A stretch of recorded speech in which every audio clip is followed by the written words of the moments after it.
গণেশায় নমঃ গণেশায় নমঃ গণেশায় নমঃ বিষ্ণু বিষ্ণু বিষ্ণু জগতি লেখিমা চরণ খ্রিস্টানে শত্রু করুণায় গতি হয়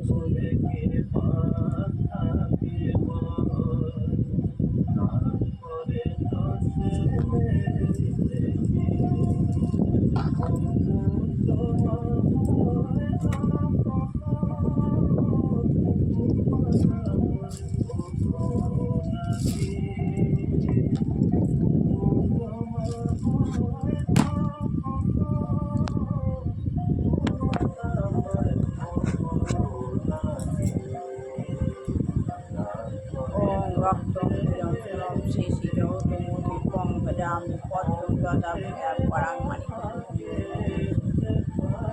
ওম ওম সাহা ওম সাহা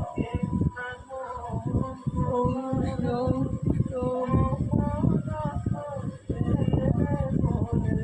আমি আত্মা শান্ত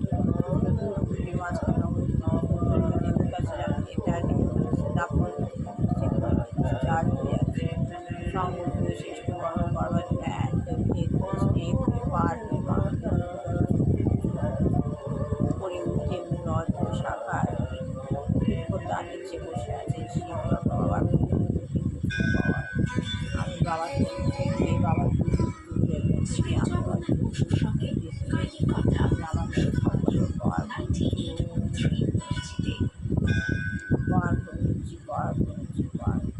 আমার শরীর হালকা নিত্যানন্দকে নিমন্ত্রণ করেছিলেন গোপীনাথের প্রসাদ পেতে। নিত্যানন্দ গোপীনাথের ভোগের জন্য এনেছিলেন এক মন শুকর তন্দুর অর্থাৎ আলো সরু চাল আর একটি রঙিন বস্ত্র। গদাধর সেই চালের অন্ন, টোটায় উৎপন্ন শাক আর সমুদ্রের নোনা জলে তেঁতুল চোখে একটি চাটনি করে আস্তে আস্তে নিচে নেমে আসছে। সেবার আয়োজন সামান্য, কিন্তু সেই সেবায় প্রেমের পরিমাণই ছিল নেমে আসলাম আমি আর বলে নিলাম বাবার শিব জয় শিব জয় শ্রীদেবী পায় শিব জয়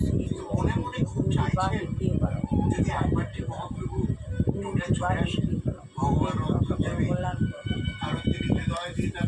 উপলব্ধি করার চেষ্টা করেন। ভক্তের অন্তরকে পড়েন, ভক্তের অন্তর নিজ ভক্তের অভিলাষ পূরণ করতে তাদের প্রচেষ্টার অন্ত নেই। তাই সেদিন সকাল থেকে শুরু হলো প্রচন্ড ঝড় বৃষ্টি। আবহাওয়া এতটাই খারাপ যে মহাপ্রভাত কাউকে বাইরে বেরোবার কথা বলতেই পারলেন না। নিজে একা এসে হাজির টোটায় বিনা নিমন্ত্রণে কেউ হৃদয়ের টানে তিনি চলে এলেন। দাঁড়িয়ে দাঁড়িয়ে বললেন, আমি তো তোমাদের নিমন্ত্রণের তালিকা থেকে বাদ গেলাম, সে কিছু নয়, আমি তো তোমাদের থেকে ভিন্ন নই। তুমি যদি নাও দাও আমি কিন্তু জোর করে খাবো। যা হয়েছে তা ভালো হচ্ছে, যা হচ্ছে তা ভালো হচ্ছে, যা হবে তা ভালো হচ্ছে। তোমার কি হারিয়ে কাজ তুমি কি নিয়ে এসে আপনি সৃষ্টি করতে যা নষ্ট হয়ে যার যেখানে যা যেখানে তোমার আজ যাচ্ছে কাল অন্য খরচ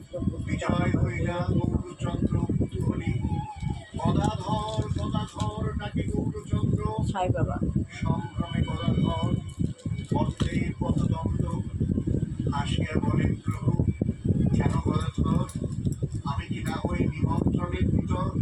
আমি তো তোমরা দুই হইতে ভিন্ন নই, না দিলেও তোমরা বলিতে আমি নই। নিত্যানন্দ দ্রব্য গোপীনাথের প্রসাদ, তোমার রন্ধন মন ইচ্ছে আছে ভাত। অতএব শ্রীমন মহাপ্রভুর কথা অলৌকিক এটি বলাই যায়।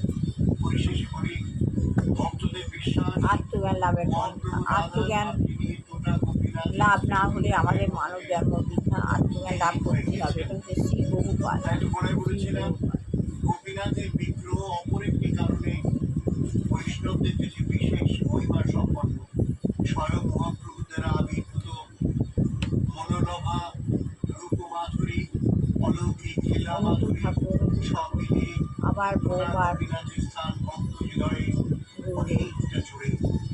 মহাপ্রভুর আশীর্বাদে হাত আপনার মাথায় করুন। ভালো থাকুন, আনন্দে থাকুন, সর্বই বা মঙ্গল হোক আপনার। তাই যেন হয়, তাই যেন হয়, সবার হোক, আমার ছেলে বৌমার হোক।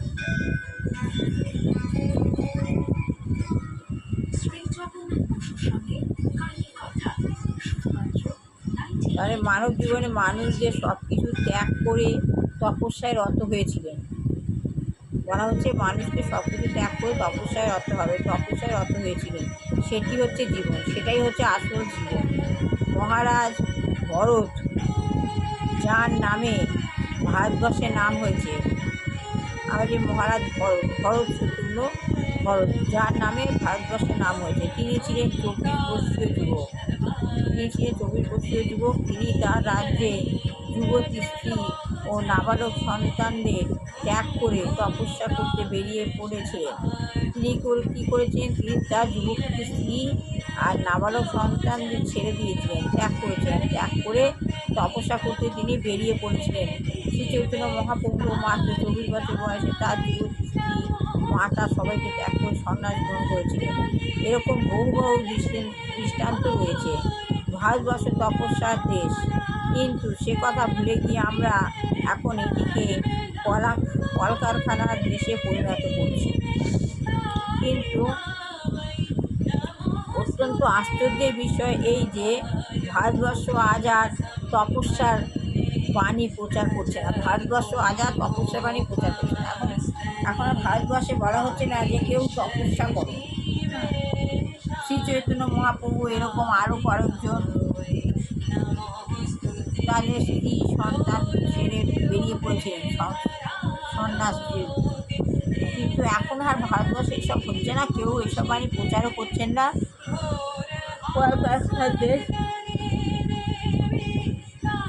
হচ্ছে ভারতবর্ষ নানারকম কলকারখানা তৈরি হচ্ছে, আর তপস্যার বাণী আর কেউ প্রচার করছে না। অথচ এই ভারতবর্ষ হচ্ছে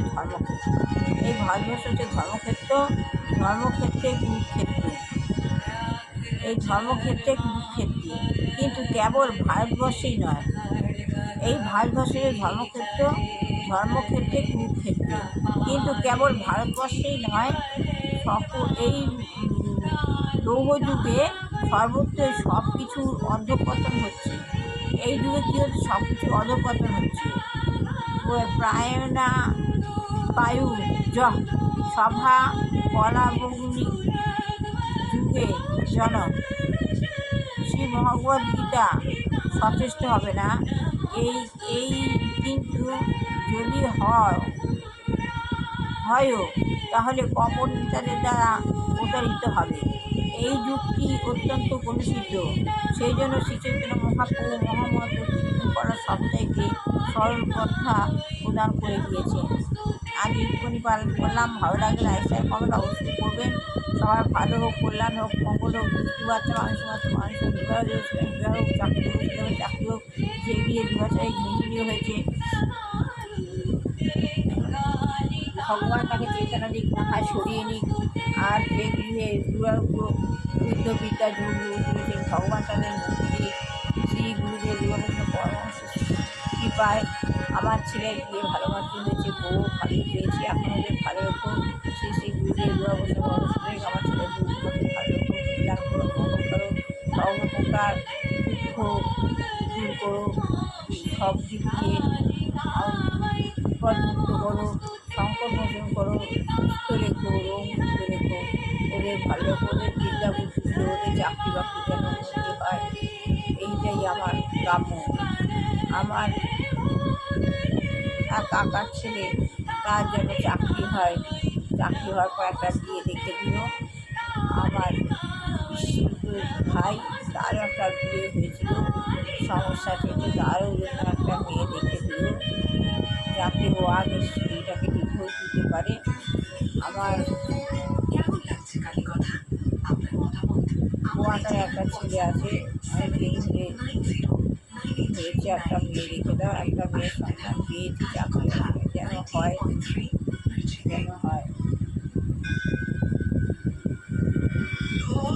বলে আজ শেষ করলাম। আবার আমি আগামীকাল লাইভে আসবো। সবার ভালো লাগে লাইক শেয়ার কমেন্ট অবশ্যই করবো।